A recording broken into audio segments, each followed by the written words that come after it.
Liliana, más conocida como Lily Peters, era una niña de 10 años que se encontraba cursando cuarto año de primaria en la escuela Parkview en Chippewa, Wisconsin, al este de Minneapolis-St. Paul, un área metropolitana conocida como las Ciudades Gemelas. La vida de Lily era la de una niña normal. Le encantaba la gimnasia y todos los días junto a su madre practicaba para convertirse en una de las mejores deportistas de su país. En su ciudad, una pequeña población de poco más de 14.000 habitantes, era conocida por ser amigable, risueña y llena de energía. Debido a la poca población de Chippewa, las personas eran muy unidas entre sí. Ninguna de ellas creían que el horror podría detenerse en su ciudad. Para ellos la vida era sencilla, próspera y segura. Así lo fue hasta el domingo 24 de abril del 2022. Hoy vamos a hablar sobre un caso espantoso y muy fuerte, el caso de Lily Peters.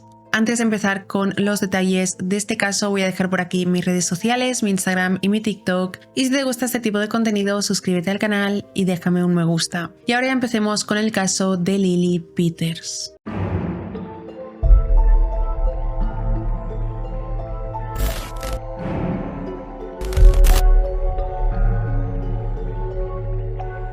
El domingo 24 de abril de 2022, Lily salió en su bicicleta rumbo a la casa de su tía, quien vivía a 4 cuadras de su casa, en la cuadra 400 de la calle North Grove. La niña pasó un rato en la vivienda de su tía y luego, como había hecho otras cientos de veces, salió y cogió su bicicleta para dirigirse a su casa, pero nunca sería vista de nuevo. Pasadas las 9 p.m. del domingo, los padres de Lily, Alex y Jennifer, comenzaron a preocuparse porque su hija no aparecía. La tía, quien fue la última persona que estuvo con ella, les aseguró que salió de su casa y que cuando lo hizo se encontraba perfectamente bien, aunque la tardanza de la pequeña de inmediato la preocupó. Junto a otros familiares comenzaron a revisar las áreas circundantes, visitaron los lugares donde la niña solía ir, hablaron con sus amigos, con los padres de estos, recorrieron las calles, los callejones, no dejaron ningún espacio del pueblo sin revisar, pero pese a todos sus esfuerzos, no fueron capaces de dar con Lily. La policía recibió la llamada de los padres de Lily poco después de las 9 de la noche. El padre de Lily informó a las autoridades que su hija había desaparecido después de ir a casa de su tía y que pese a sus intentos no habían podido dar con ella. De inmediato la policía desplegó sus fuerzas para encontrar a la niña. Al poco tiempo, Chippewa se encontraba repleto de agentes que buscaban sin cesar a Lily. Su padre, incapaz de soportar la incertidumbre sin hacer nada, decidió unirse a los esfuerzos de los policías para buscar a su hija. Pasó la primera noche y a la mañana siguiente se unieron decenas de voluntarios. Pese a ello, fue su padre quien, mientras exploraba un área boscosa junto a las cataratas Chippewa, cerca de una fábrica de cerveza de la marca Leinenkugel y no muy alejado tanto de la casa de su tía como la de sus padres, encontró la primera pista para dar con Lily, su bicicleta. De inmediato al lugar acudieron los investigadores del Departamento de Policía de Chippewa Falls, las fuerzas de la ley, drones, además se les unieron los civiles voluntarios y así podrían abarcar una mayor cantidad de terreno en una menor cantidad de tiempo. Las búsquedas fueron minuciosas, no hubo tramo del bosque que no fuera revisado y tras 12 horas de su desaparición, el peor escenario se hizo realidad. El cuerpo de Lily Peters fue descubierto sin vida a las 9:15 del lunes 25 de abril. Se encontraba cerca de la casa de sus familiares en un sendero que los locales utilizaban para caminar o hacer deporte, y el sendero estaba al final de la calle Grove, bordeando el estacionamiento de la fábrica de cerveza. Este sendero donde fue encontrada Lily se caracterizaba por una enorme y frondosa hilera de árboles, que se describe como un lugar perfecto para atacar a alguien. Esta ruta en bicicleta que Lily tenía que hacer cuando salió de casa de su tía solo le tomaba 2 minutos por ese sendero, que era desde la casa de su tía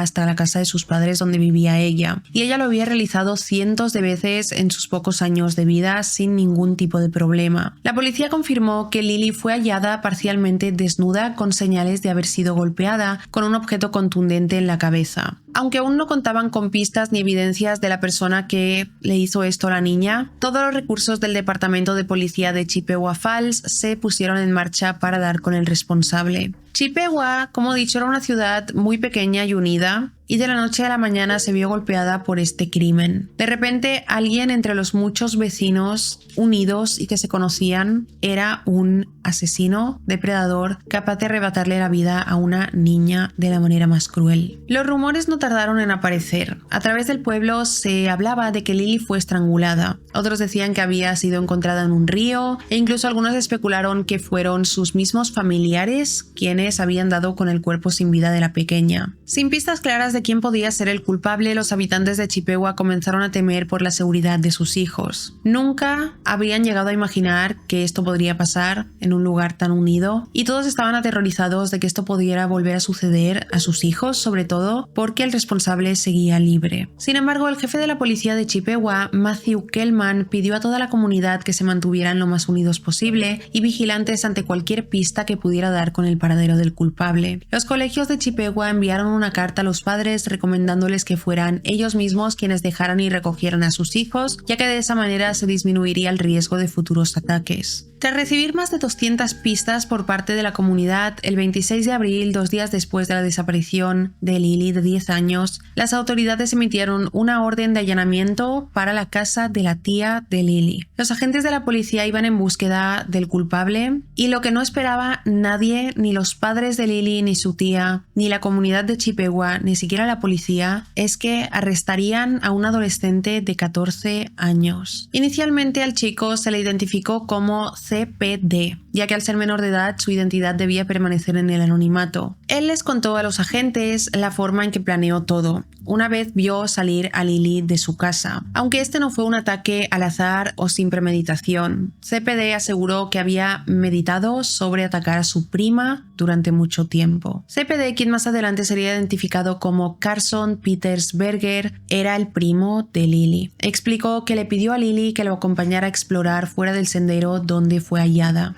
Durante el camino iba en su patineta mientras la niña avanzaba sobre su bicicleta, tras haber salido de la casa de su tía. Una vez se encontraron en el sendero, cubiertos por los árboles y lejos de cualquier testigo, Carson le pidió a su prima que exploraran fuera del camino rumbo a los árboles. Ella aceptó y tras caminar un pequeño tramo, él golpeó a Lily en el estómago y la tiró al suelo. Una vez hecho esto, la golpeó en la cabeza 3 veces con un palo grande y la estranguló hasta que falleció. Tras esto, Carson contó a las autoridades que se lanzó sobre el cuerpo de su prima y la agredió sexualmente. En su declaración aseguró que en un momento llegó a morderla con todas sus fuerzas, movido por la excitación que le producía sentir tener poder sobre su prima y haber cumplido su plan después de haber llevado mucho tiempo planeándolo. Continuó explicando que tras hacer esto se dio cuenta de los actos que acababa de cometer y aterrado huyó del área. Al volver a su casa se encaminó directamente hacia la ducha, se desvistió y tras lavarse ubicó las prendas con las cuales había perpetrado el hecho en el cajón de la ropa sucia. Pasadas las horas escuchó que las personas buscaban a Lily desesperadamente y entonces decidió volver donde se encontraba el cuerpo e intentar cubrirlo con hojas. Una vez arrestado, Carson fue acusado de homicidio intencional en primer grado, además de agresión sexual en primer grado y agresión sexual en primer grado de una menor de 13 años que resultó en un gran daño físico. Según el fiscal Wade Newell, él dijo a las autoridades que su intención era violar y matar a la víctima. Uno de los momentos más extraños en todo el caso ocurrió cuando un usuario anónimo en la plataforma de Reddit publicó el siguiente mensaje: "Lo que da miedo es que estaba jugando Pokémon Go en el parque ese día caminando por el mismo sendero. Se me revuelve el estómago cuando pienso que vi a esa chica con una sudadera rosa violeta en su bicicleta con otro niño cuando salía. Tengo la sospecha de que podría ser otro niño el que lo hizo". Aunque no se sabe la identidad de la persona que escribió esta publicación que acabo de leer, desde entonces su cuenta ha permanecido inactiva. Algunos creen que fue contactado por la policía para que presentara declaración sobre lo que dice haber visto en esta publicación. Por otro lado, Carson fue trasladado al Centro de Detención Juvenil Regional del Noroeste en Eau Claire bajo una fianza de $1 millón.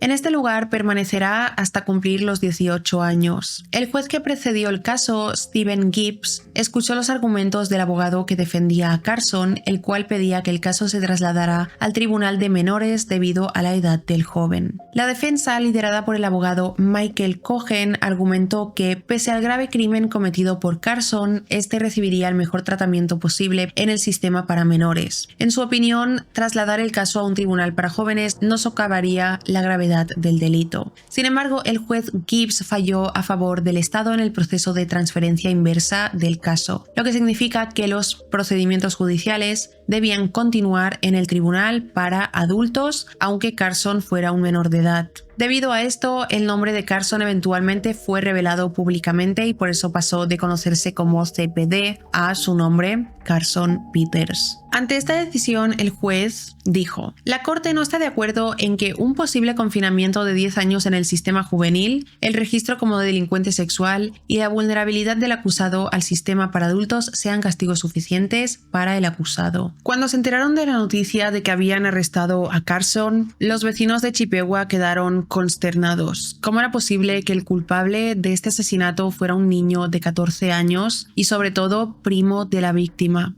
Lo que más sorprendió a la comunidad es que Carson estuvo presente durante la vigilia que se realizó en honor a Lily el día después de su desaparición. La noche de la desaparición, los vecinos de Chippewa recordaron haber visto a Carson consolando a su familia, sobre todo a los padres de la víctima, quienes eran sus tíos, horas después de haber cometido él mismo el crimen. En la autopsia, el forense del condado de Chippewa, Ron Patton, descubrió que el cuerpo de Lily tenía marcas de mordiscos en la nalga izquierda, un traumatismo en la parte trasera de la cabeza, así como uno en la parte izquierda, y estos eran debidos a los 3 golpes que Carson le dio a su prima con un palo para someterla. Los investigadores también encontraron que Lily presentaba desgarro en la parte genital trasera, aunque no trascendió si ocurrió lo mismo con su parte delantera. Una vez se supo quién era el culpable, los investigadores querían saber el motivo, el porqué. ¿Cómo nace en la mente de un adolescente acabar con uno de sus familiares, abusar de ella, terminar con su vida y abandonarla en medio de un sendero? Cuando se investigó más a profundidad la vida de Carson, las autoridades descubrieron que su padre, Adam Berger, de 39 años, no era una persona muy digna de fiar y que quizá fue el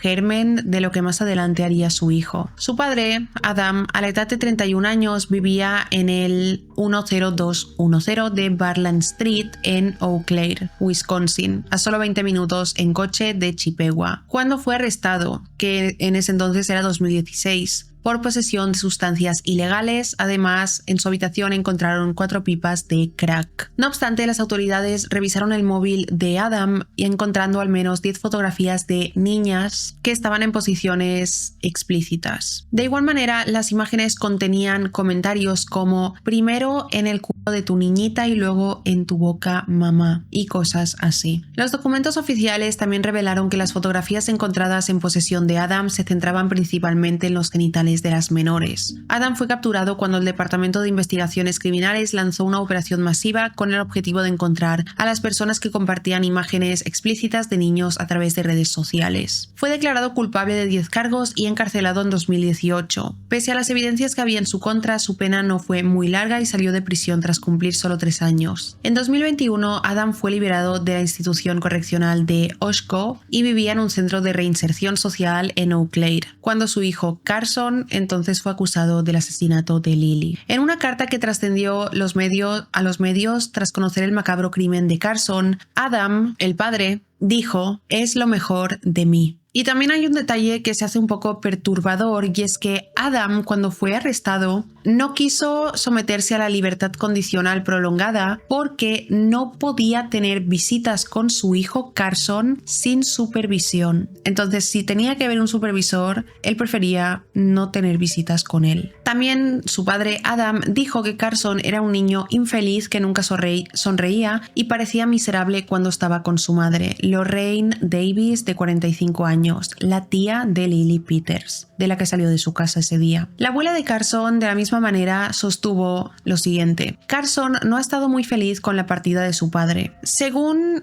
los artículos, Lorraine, la madre de Carson, fue acusada en repetidas ocasiones de ser una mala madre, y algunos miembros de la familia señalaron lo siguiente: lo hemos visto por ahí con su perro y nunca parece feliz, no sonríe, siempre está callado y solo mira al suelo y no habla. La misma abuela de Carson pidió a las autoridades en una carta pública que trataran a su nieto como un menor en la corte. Según ella, el joven era una persona amable, cariñosa y amorosa. En esta carta también asegura que su nieto solo es un pequeño niño que se confundió y perdió el rumbo, por lo que necesita ayuda psicológica. Volviendo a cuando Adam fue arrestado, el padre de Carson, Lorraine, la madre, limitó el contacto de Carson con su familia y amigos. Tras la sentencia, todo contacto físico entre Carson y su padre terminó. Sin embargo, en una carta desde la cárcel, Adam declaró que le enviaba un correo electrónico a su hijo todos los días y que hablaba con él regularmente mientras él estaba con su abuela. Adam declaró que le envió por correo a Carson una manta de crochet que hizo mientras estaba en prisión y que soñaba con tener un futuro junto a su hijo. Además agregó que ansiaba tener contacto con Carson, pero quería que fuera sin supervisión simplemente porque Carson no era una víctima de su delito, o sea, del delito del padre. El 14 de mayo de 2020, su petición de contacto no supervisado con Carson fue denegada por las autoridades. Tenía que haber supervisión para que estuviera con su hijo, especialmente porque fue arrestado y sentenciado por tener contenido explícito de menores. Por otro lado, Lorraine no era una persona ajena a los problemas con la ley tampoco, la madre de Carson. Ella misma había sido condenada en múltiples ocasiones por crímenes relacionados con las drogas en los años anteriores al nacimiento de su hijo Carson. De la misma manera fue arrestada también por agresión doméstica en 2005 contra su exmarido John Davis. Tras separarse de John Davis, Lorraine comenzó a salir con un hombre llamado John Reto, y este hombre, John Reto, en Facebook constantemente hacía publicaciones con referencias hacia el maltrato infantil y el abuso de mujeres, siempre enmascarado con que era humor negro. Cuando la noticia del homicidio de Lily Peters fue conocida, su hogar se llenó de una multitud de amigos, vecinos, que llevaban flores para homenajear a Lily. No obstante, lo que no sabían los vecinos es que, al igual que Carson, su prima Lily provenía también de una familia, de un hogar desestructurado. Su madre, Jennifer Everly, de 40 años en el momento en que todo ocurrió, cumplía una condena de libertad condicional por múltiples cargos de robo, incluidos cargos derivados del uso de las tarjetas de crédito de su madre por un importe de $7,788. También se supo que estafó a su tía y a su tío por $10,000, inventando trabajos que no existían para obtener información de sus cuentas bancarias. Incluso se llegó a conocer que el padre de Lily, Alex Peters, luchó varios años con sus adicciones a las drogas y al alcohol. Evidentemente, ninguno de estos antecedentes incrimina o victimiza a sus hijos, no obstante, ayuda a entender y a explicar el ambiente en el que tanto la víctima como el victimario se movían y habían crecido. Actualmente, Carson tiene 16 años y está programado para pronto el juicio en el que se declarará o culpable o no culpable de los cargos. En los documentos judiciales, Wade Newell dijo: "En estos momentos estamos considerando la fecha del juicio para abril de 2025. El Estado y la familia de la víctima no quieren esperar otros 6 meses antes de que podamos incluir este asunto en el calendario de juicios. Abril de 2025 es dentro de 14 meses, tiempo más que suficiente para tener una decisión sobre la apelación y luego proceder al juicio si el asunto permanece en el tribunal de adultos". Sin embargo, en una audiencia previa, el abogado de Carson denunció un vídeo subido a YouTube donde se mostraba el audio de un oficial de policía declarando información que, según el abogado de Carson, considera falsa. El juez planteó su preocupación sobre esto y aseguró que vería este vídeo subido a YouTube del policía para tomar una decisión de si afectaría o no en las pruebas del caso, aunque al parecer a día de hoy no ha trascendido nada más al respecto. En este momento, los habitantes de Chippewa continúan esperando el juicio de Carson con el afán de dar un cierre a este caso, que comenzó en el 24 de abril de 2022 y todavía sigue en procesos judiciales. Mientras tanto, la ciudad se ha llenado de carteles con la frase "Justicia para Lily" y están esperando el resultado de la condena. Así que este caso sigue en curso. Hasta el día de hoy esta es toda la información que hay pública. Y sé que siempre digo que haré actualizaciones si hay actualización del caso y nunca las hago, así que ahora ya me estoy planteando seriamente si debería hacer un vídeo con actualizaciones de todos los casos, o sea, un vídeo en el que actualice como 5 casos, o si debería hacer un vídeo por cada caso con cada actualización, aunque siento que se quedarían en vídeos muy cortitos. No sé, dejadme en comentarios qué debería hacer, si deberían ser todas las actualizaciones en un solo vídeo o actualización de cada caso en un vídeo. No olvidéis también dejar en comentarios qué opináis sobre este caso tan atroz. Evidentemente siento que el comportamiento de Carson se vio influenciado por el ambiente en el que creció, porque el crimen que cometió lo veo bastante reflejado en su padre, quien fue sentenciado por contener imágenes explícitas de menores. Me hubiera gustado traer más información, por ejemplo, sobre más detalles sobre cómo era la vida de Lily, cómo era la vida de Carson, cómo los describían a cada uno, su entorno, sus amigos, el colegio, pero como este caso es bastante reciente, no hay toda esta información, tantos detalles. Esta es toda la información hasta ahora sobre este caso. Si os ha parecido interesante e informativo este vídeo, no olvidéis dejar un me gusta, suscribiros al canal, dejadme en comentarios qué opináis. Gracias por ver mi vídeo y nos vemos en el próximo. ¡Chao!